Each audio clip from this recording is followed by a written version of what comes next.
नमस्कार छात्रों, सुधीर शर्मा क्लासेस पे आपका स्वागत है। आज हम देख रहे हैं एक्सरसाइज 3.5 का क्वेश्चन नंबर चौथा का देखेंगे, थर्ड और फोर्थ और फिफ्थ। यानी आज अपन इस वीडियो में 3 क्वेश्चन देखेंगे। बच्चों, ये जो तीनों क्वेश्चन आज हम देखेंगे ये बोर्ड एग्जाम की दृष्टि से बहुत महत्वपूर्ण है, इंपॉर्टेंट प्रश्न है, इसलिए आपको पूरा इनको ध्यान से देखना चाहिए। आइए शुरू करते हैं। ये है 3.5 का चौथे का थर्ड प्रश्न। इस प्रकार से है कि यश ने एक टेस्ट में 40 अंक अर्जित किए हैं। जब सही उत्तर देने पर तो 3 अंक मिले और अशुद्ध यानी गलत उत्तर देने पर 1 नंबर कट जाए। ठीक है, तो यश ने कोई टेस्ट दिया है बच्चों और उसको मिलते हैं 40 नंबर, कुल मिला के 40 नंबर मिलते हैं। कब? जब सही उत्तर के तो मिले 3 नंबर और गलत उत्तर के कटे 1 नंबर। और अगर इसी तरह से सही उत्तर के 4 अंक मिलते और अशुद्ध उत्तर के 2 अंक कटते तो उसको 50 नंबर मिलते। आपको बताना है कि इस टेस्ट में कितने प्रश्न थे। ठीक है बच्चों, तो हम यहाँ ये मानेंगे कि यश ने सारे ही क्वेश्चन अटेम्प्ट किए हैं, उसमें से कुछ तो उसने सही करे हैं और कुछ उसने गलत किए हैं। तो इस प्रश्न को हम ये मानते हुए करेंगे कि उसने सारे क्वेश्चन अटेम्प्ट किए हैं और उसमें से उसके कुछ तो सही हुए हैं और कुछ गलत हुए हैं। तो हम मान लेते हैं कि उसने जो सही प्रश्न करे हैं वो तो है x और जो गलत प्रश्न यानी जिनका उत्तर उसने गलत दिया है ऐसे प्रश्न है y। तो माना यश ने x प्रश्नों का तो सही उत्तर दिया है और y प्रश्नों का गलत उत्तर दिया है, और हम ये मान रहे हैं कि उसने सारे क्वेश्चन अटेम्प्ट किए हैं। तो इस प्रकार x प्रश्न तो इधर और y प्रश्न इधर, यानी उस टेस्ट में टोटल प्रश्न हो जाएंगे x + y। तो हम इस प्रश्न का आंसर दे पाएंगे यदि हमें x और y का मान पता लग जाए। ठीक है बच्चों, अब आगे पहली स्थिति में आप देखिए कि 40 अंक उसको मिलते हैं। कब? जब वो सही प्रश्न के तो 3 अंक उसको मिले और गलत प्रश्न के उसके 1 नंबर कटे। और हम ये मान रहे हैं कि उसने एक प्रश्न का जवाब सही दिया है और हर एक प्रश्न का उसको 3 नंबर मिलता है। अगर वो 10 सही प्रश्न का जवाब देगा तो उसको 30 अंक मिलते, और उसने एक प्रश्नों का सही जवाब दिया है तो एक प्रश्न का सही जवाब देने पे 3 अंक मिलेगा, तो एक प्रश्नों का सही जवाब देने पर उसको मिलेगा 3x अंक उसको मिलेंगे, ये तो उसको मिलेंगे। और गलत जवाब देने पे उसके 1 अंक कटेंगे और उसने गलत जवाब दिया है y प्रश्नों का, तो 1 गुणा y कटेगा यानी नंबर माइनस होगा, तो उसको 3x अंक, क्योंकि हर एक सही जवाब देने पर उसको 3 अंक मिल रहे हैं और उसने एक प्रश्नों का सही जवाब दिया है तो उसको सही जवाब देने पे 3x अंक मिलेंगे और गलत जवाब देने पे नंबर कटेंगे, इसलिए हमने बच्चों यहाँ पे माइनस लगाया। और उसने y प्रश्नों का गलत जवाब दिया है और हर एक गलत जवाब देने पर 1 अंक कट रहा है, तो 3x तो उसको मिलेंगे लेकिन 1 y उसके नंबर कट जाएंगे। इस तरह से नंबर कट पिट के उसको मिल रहे हैं 40। तो बच्चों ये है पहली समीकरण। इसको और आप सरल करके लिख सकते हैं 3x - y = 40, समीकरण नंबर फर्स्ट। अब दूसरी स्थिति के अनुसार, दूसरी स्थिति में देखिए बच्चों यहाँ पर कि सही जवाब देने पे उसको 4 अंक मिले और उसने एक प्रश्नों का सही जवाब दिया है तो उसको सही जवाब देने पे तो 4x अंक मिलेंगे। और यहाँ लिखा रहा है कि 2 अंक उसके गलत जवाब देने पे कटेंगे यानी नंबर घट जाएगा, 2 नंबर घटेगा हर एक गलत जवाब देने पर, और उसने गलत जवाब दिए हैं y प्रश्नों का, तो 2y नंबर कटेंगे गलत जवाब देने पर और 4x नंबर उसको मिलेंगे सही जवाब देने पर। ठीक है बच्चों, और इस तरह से उसको कट पिट के मिल रहे हैं यहाँ पर 50 अंक। तो अगर सही जवाब देने पर 4 अंक मिले और गलत जवाब देने पे माइनस हो जाए 2 अंक तो उसको 50 अंक मिल रहे हैं। तो ये इस तरह से बनेगी बच्चों दूसरे समीकरण। और आप यहाँ देख रहे हैं कि इसमें 2 का भाग जा रहा है, तो हम इसमें पहले 2 का भाग दे दें, इसको सरल करके लिखेंगे तो 2x, इसमें 2 का भाग देंगे 1y और यहाँ से आएगा 25। यह है इक्वेशन नंबर 2। यहाँ हम कोई से भी बीजगणितीय विधि काम में ले सकते हैं। और आप देखिए यहाँ पे समीकरण फर्स्ट में यहाँ भी -y, यहाँ भी -y, y ऑलरेडी बराबर है, घटा दे समीकरण फर्स्ट में से सेकंड तो y से y कट जाएगा, विलोपन हो जाएगा। तो समीकरण फर्स्ट में से समीकरण सेकंड घटा देंगे। ठीक है बच्चों, ध्यान दीजिए, यहाँ पे समीकरण फर्स्ट में 3x है और यहाँ पे 2x है, तो हम 3x में से 2x घटा देंगे। 3x में से 2x गया तो 1x बचेगा, माइनस वाई से माइनस वाई यानी एक जैसे ये तो घटेगा तो ये तो कट जाएगा, और इधर 40 में से 25 जाएगा तो बचेगा 15। तो इस तरह से हमें बच्चों मिलेगा x का मान 15। x का मान मिल गया। अब हमें y का मान चाहिए। y का मान निकालने के लिए समीकरण फर्स्ट में या सेकंड में कहीं भी हम x की जगह रखेंगे 15। ठीक है बच्चों, तो हम समीकरण फर्स्ट में x के स्थान पर रख रहे हैं 15। ध्यान दीजिए, समीकरण फर्स्ट यहां से शुरू होती है 3, तो हम सबसे पहले लिखेंगे 3 गुणा x, x की जगह रखेंगे 15, तो 3 गुणा 15 और माइनस वाई बराबर 40। सरल करेंगे, 3 को 15 से गुणा करेंगे तो 45 माइनस वाई बराबर 40, तो माइनस वाई बराबर आएगा 45, उधर पहुंचा दें तो माइनस वाई बराबर आएगा -5, माइनस से माइनस काट दें तो वाई बराबर 5। तो वाई क्या है कि उसने गलत प्रश्न का जो जवाब दिया है, वो गलत प्रश्न की जो संख्या है वो 5 है बच्चों, और सही जवाब के जो आंसर दिए हैं, सही प्रश्न 15 दिए उसने और गलत प्रश्न 5 किए हैं। तो इस तरह से उस टेस्ट में जो प्रश्न थे 15 तो उसने सही करे और 5 उसने गलत करे। तो उस टेस्ट में कुल प्रश्न जो थे x प्लस वाई यानी 15 प्लस 5, तो आंसर आएगा 20। तो हम आंसर लिखेंगे, तो आंसर टेस्ट में कुल प्रश्न x प्लस वाई यानी 15 प्लस 5 यानी 20 प्रश्न थे। तो एक ठीक ठाक क्वेश्चन है बच्चों। अब हम देखेंगे चौथे का, फोर्थ वाला, चौथा। अब आप देख रहे हैं बच्चों चौथे का चौथा वाला प्रश्न इस प्रकार से है कि एक राजमार्ग पर दो स्थान A, एक स्थान का नाम है A और एक स्थान है B, और दोनों स्थान जो है वो 100 किलोमीटर की दूरी पर है।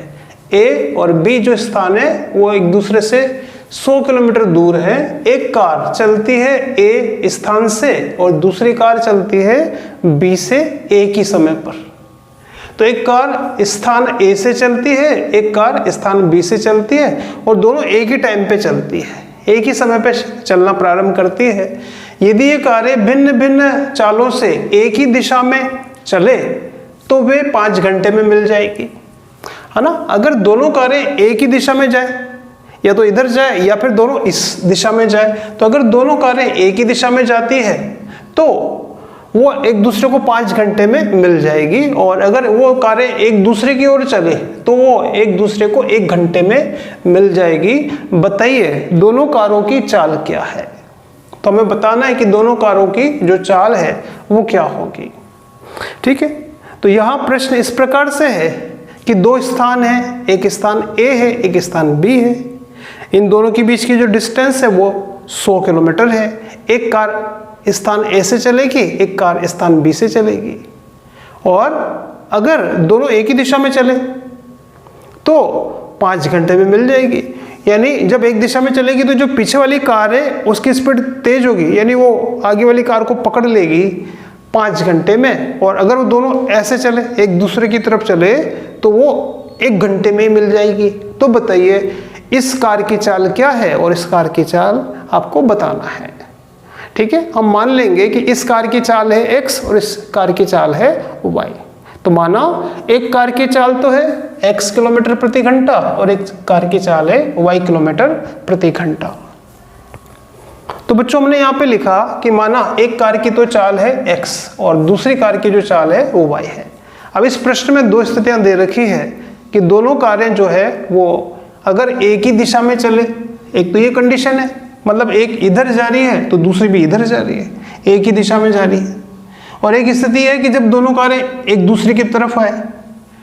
तो जब दोनों कारें हों, दोनों कारें गति कर रही हो, तो हमें यहाँ पे बच्चों सापेक्ष चाल निकालनी पड़ेगी। और सापेक्ष चाल निकालने के लिए इस तरह से लिखेंगे।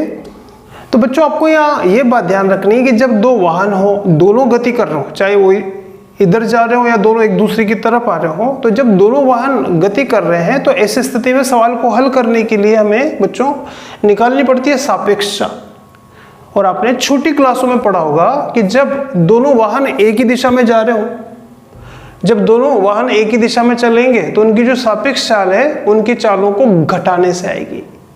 जब एक ही दिशा में जाएंगे तो सापेक्ष चाल घटाने से आएगी, और जब वो विपरीत दिशा में जाए, मतलब एक इधर जा रहा है और एक इधर जा रहा है, ठीक है, तो विपरीत दिशा में जाए तो उनकी जो सापेक्ष चाल है वो जोड़ने से आएगी। तो ये ध्यान रखिए बच्चों, यहाँ दो वाहन हैं, दोनों गति कर रहे हैं, तो इस सवाल में हमें सापेक्ष चाल निकालनी पड़ेगी। हमने लिखा कि जब एक ही दिशा में चल रहे हैं तो सापेक्ष चाल आएगी x माइनस वाई, और विपरीत दिशा में जाएंगे तो सापेक्ष चाल हम काम में लेंगे उनको जोड़ने पर x प्लस वाई। तो यहाँ आप ये ध्यान रखिए बच्चों कि दोनों वाहन गतिशील है, इसलिए हमें यहाँ पे सापेक्ष चाल निकालनी पड़ेगी। और क्योंकि वो अगर एक ही दिशा में जाएंगे, मतलब एक कार के पीछे दूसरी कार जा रही है, तो वो सापेक्ष चाल घटाने से आएगी, और दोनों कार एक दूसरे की तरफ आ रही है तो वो सापेक्ष चाल निकालेंगे, उनको जोड़ने पे आएगी उन चालों को। अब आगे ध्यान दीजिए, और एक सूत्र ये होता है कि दूरी बराबर होता है चाल गुणा समय। अब देखिए यहाँ पे पहली कंडीशन कि जो दूरी है, दोनों जगह के बीच की जो दूरी है, दोनों कारों के जो बीच की डिस्टेंस है, दूरी, वो तो है 100 किलोमीटर। तो दूरी तो हम लिखेंगे 100 किलोमीटर। अब पहली स्थिति यहाँ दे रखी है कि जब ये कारें भिन्न भिन्न चालों से एक ही दिशा में चले, एक ही दिशा में चलती है तो वो 5 घंटे में मिल जाती है। तो यहाँ हम कौन सी चाल काम में लेंगे? एक ही दिशा वाली। तो एक ही दिशा में चले तो सापेक्ष चाल ये, तो हम यहाँ सापेक्ष चाल की जगह रखेंगे x माइनस वाई गुणा एक ही दिशा में चले तो वो 5 घंटे में मिलती है, यानी समय जो है वो 5 घंटे आएगा। ठीक है बच्चों, तो इस तरह से हम बनाएंगे पहले समीकरण, और इस गुणा 5 को हम इधर लाएंगे, ये गुणा 5 इधर आके बट्टा में आ जाएगा। तो इसको हम लिख सकते हैं कि 100 के बट्टा में आएगा 5 और इधर रह जाएगा x माइनस वाई। 100 में 5 का भाग जाएगा 20 बार। ठीक है, तो ये आ जाएगा कि x माइनस वाई बराबर आएगा 100 में 5 का भाग 20 बार जाएगा। तो ये आएगी पहली समीकरण। इसी तरह से हम बनाएंगे दूसरी समीकरण। अब यहां ध्यान दीजिए, अगर कारें एक दूसरे की तरफ चले, मतलब एक कार इधर आ रही है, एक कार इधर आ रही है, विपरीत है एक दूसरे से, इस तरह से कारें चले तो वो 1 घंटे में मिल जाती है। एक दूसरे की तरफ चले तो 1 घंटे में मिल जाती है। तो वापस इस सूत्र को देखिए, तथा दूरी तो वापस 100 ही है, लेकिन वो एक दूसरे की तरफ जा रही है, यानी एक दूसरे से दिशा जो है वो विपरीत है। तो सापेक्ष चाल हम काम में लेंगे x प्लस वाई गुणा समय यहाँ पे लग रहा है बच्चों 1 घंटा। ठीक है, तो इस समय एक और समीकरण बना सकते हैं कि x प्लस वाई को 1 से गुणा करेंगे तो आएगा x प्लस वाई और बराबर इधर है 100। तो x प्लस वाई बराबर 100, ये तो दूसरी समीकरण, और x माइनस वाई बराबर 20, ये है पहली समीकरण। हम यहाँ पर समीकरणों को हल करने के लिए आप देखिए यहाँ पे माइनस वाई है और यहाँ पर प्लस वाई है। ठीक है, अगर आप दोनों समीकरणों को जोड़ेंगे तो y से y कट जाएगा, क्योंकि ये y माइनस का है और ये y प्लस का है। तो हम लिखेंगे समीकरण फर्स्ट और सेकंड को जोड़ने पर। तो हम दोनों समीकरणों को जोड़ेंगे, यहाँ देख x और यहाँ भी देखिए x और x 2x, माइनस वाई और प्लस वाई को जोड़ेंगे तो कट जाएंगे, ये तो कट जाएगा, बराबर उधर जाए 20 और ये 100 120। तो 2x बराबर 120, तो x का मान आएगा, x बराबर आएगा 120 बटा 2, 120 के बटा में 2, ये नहीं आएगा 60। तो जो x माना, यानी जो पहली कार है उसकी स्पीड तो है 60, और इसी तरह से दूसरी कार की स्पीड यानी y का मान हम निकालेंगे। समीकरण सेकंड में मान रख दें x का। समीकरण सेकंड देखिए बच्चों, x प्लस वाई बराबर 100, x और y का टोटल 100, तो x की जगह क्या रखेंगे 60, तो ये आएगा x की जगह 60 प्लस y बराबर 100। तो y का मान निकालने के लिए 60 को उधर पहुंचा दो, तो इधर आके -60, 100 में से 60 गया तो 40। तो आंसर पहली कार की जो चाल है वो तो है 60 और दूसरी कार की जो चाल है वो y है। तो आप आंसर और लिख सकते हैं इसमें कि कि पहली कार की चाल x बराबर 60, दूसरी कार की चाल y बराबर 40। ठीक है बच्चों, अब हम देखेंगे चौथे का पांचवा। ठीक है बच्चों, अब आप देख रहे हैं चौथे का पांचवा, जो कि एक आयत को लेकर प्रश्न है कि एक आयत का क्षेत्रफल 9 वर्ग इकाई कम हो जाएगा जब उसकी लंबाई 5 इकाई कम कर दें और चौड़ाई 3 इकाई बढ़ा दें, और यदि हम उसकी लंबाई को 3 इकाई तथा चौड़ाई को 2 इकाई बढ़ा दें तो उसका जो क्षेत्रफल है वो 67 वर्ग इकाई बढ़ जाता है। तो आयत की विमाएँ बताना है।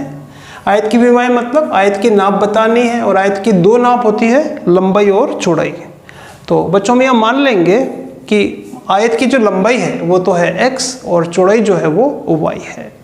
तो बच्चों हम मान लेते हैं कि माना आयत की जो लंबाई है वो तो x है और चौड़ाई जो है वो है y। तो लंबाई है x, चौड़ाई है y, तो इसका क्षेत्रफल आएगा, आयत का क्षेत्रफल होता है लंबाई गुणा चौड़ाई। लंबाई है x, चौड़ाई है y। तो अगर लंबाई x माने और चौड़ाई को y माने तो इसका जो क्षेत्रफल आएगा वो है xy। अब आगे देखेंगे पहली स्थिति के अनुसार। ठीक है बच्चों, अब यहाँ ध्यान दीजिए कि आयत का क्षेत्रफल 9 वर्ग इकाई कम हो जाएगा जब उसकी लंबाई तो 5 इकाई कम कर दें और चौड़ाई 3 इकाई बढ़ा दें। तो यहाँ ध्यान दीजिए, लंबाई 5 इकाई कम कर दें। अभी लंबाई क्या मानी हमने x, लंबाई को अगर अपन 5 इकाई कम कर दें यानी x में से कर दें, लंबाई में से 5 इकाई कम कर दें और चौड़ाई को 3 इकाई बढ़ा दें यानी y को 3 बढ़ा दें, तो इसका जो क्षेत्रफल है अभी जो xy है वो 9 वर्ग इकाई कम हो जाएगा।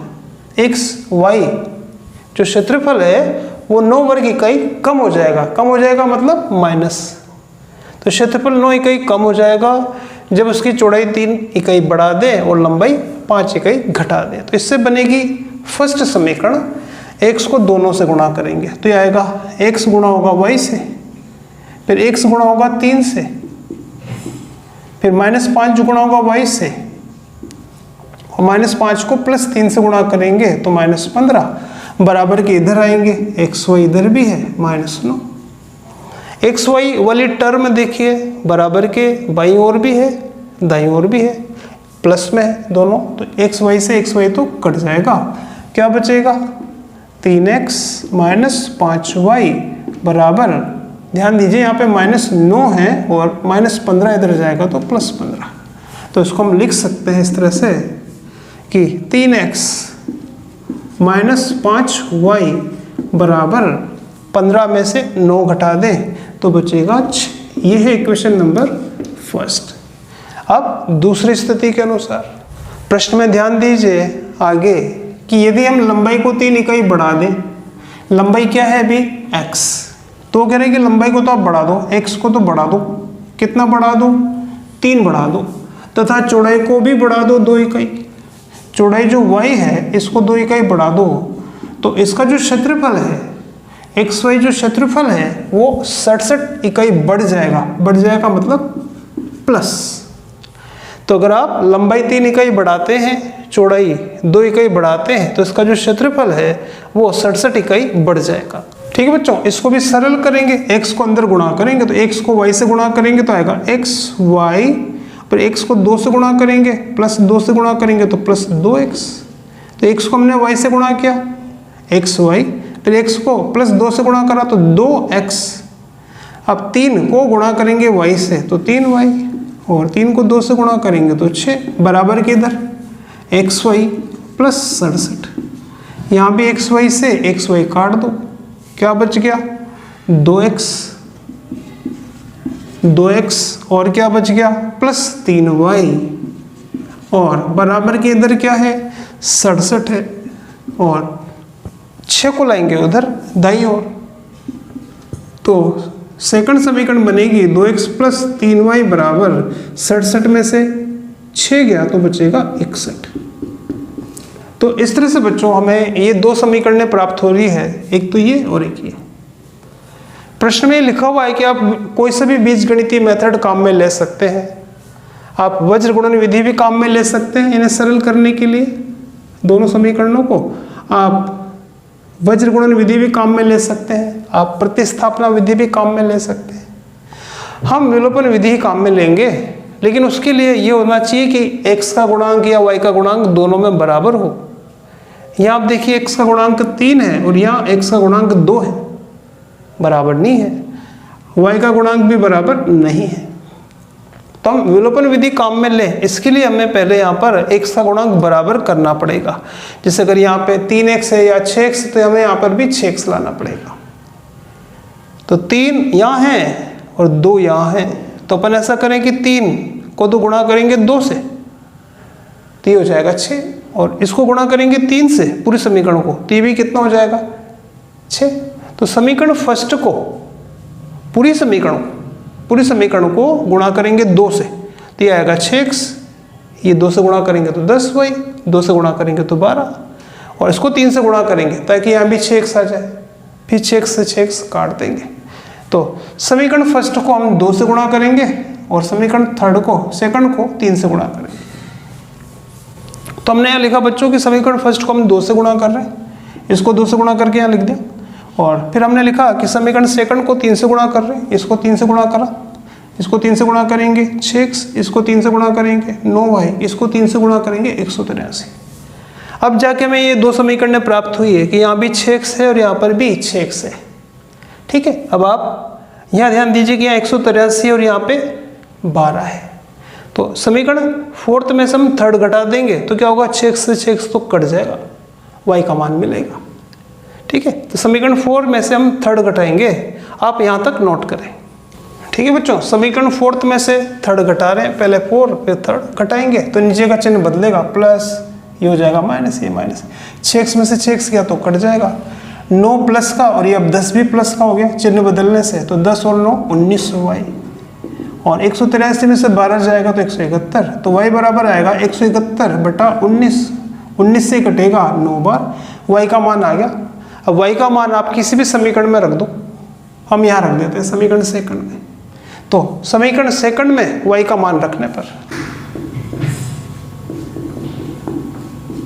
समीकरण सेकंड में y की जगह 9 रखने पर हम किसी भी समीकरण में रख सकते हैं।